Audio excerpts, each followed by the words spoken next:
उत्तराखंड से इस वक्त एक ऐसा मामला सामने आया है जो सीधे देश के जाने माने पर्यावरणविद अनिल प्रकाश जोशी और उनके पर्यावरण संस्थान हेस्को से जुड़ा बताया जा रहा है।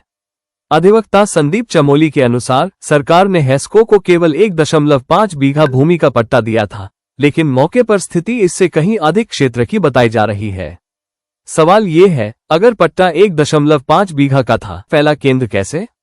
मौके पर मौजूद रास्ते, घेराबंदी, दीवारें और संरचनाएं अब कई सवाल खड़े कर रही हैं। क्या यह विस्तार पट्टे की शर्तों के अनुरूप है या फिर नियमों का उल्लंघन हुआ है?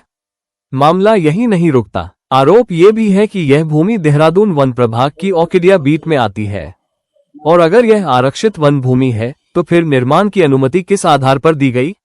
वन क्षेत्र में बना कोई भी स्थायी ढांचा कानूनन गंभीर विषय माना जाता है। ऐसे में जमीन का सीमांकन और रिकॉर्ड सबसे अहम हो जाता है। इन आरोपों के बाद 21 जनवरी 2026 को संयुक्त सर्वेक्षण प्रस्तावित किया गया। वन विभाग का सर्वेयर मौके पर पहुंचा, लेकिन राजस्व विभाग की टीम क्यों नहीं पहुंची?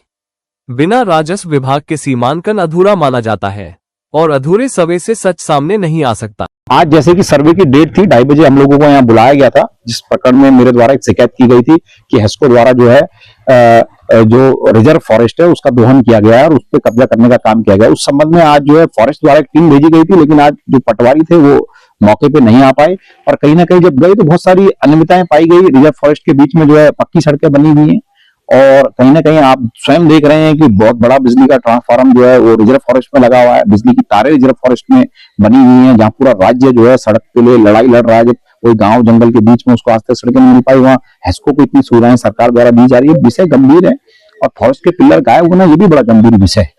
इस विषय के लिए हम जिलाधिकारी महोदय से मिलेंगे और कहीं ना कहीं आज जो है पटवारी जी का मौके पे ना कहीं ना कहीं हैरानी का प्रतीक होता है, किसी शंका की तरफ दर्शाता है। लेकिन हम जो है लगातार इस मामले में बने रहेंगे और हम दोबारा जिलाधिकारी महोदय से मिलकर जो है इसकी ज्वाइंट सर्वे की मांग करेंगे। अब सवाल सीधे सीधे डॉक्टर अनिल प्रकाश जोशी से भी बनते हैं। आप पर्यावरण संरक्षण की एक बड़ी पहचान है, लेकिन जब सवाल जमीन और कानून का हो तो क्या स्पष्ट जवाब जरूरी नहीं? सवाल है, पट्टे की सटीक सीमा क्या है, निर्माण किस खसरा नंबर में है और पूरा संयुक्त सर्वे कब होगा? अब निगाहें प्रशासन पर है। क्या सामने आएगा पूरा सच और क्या कानून सबके लिए बराबर है? उत्तरांचल उजाला की रिपोर्ट।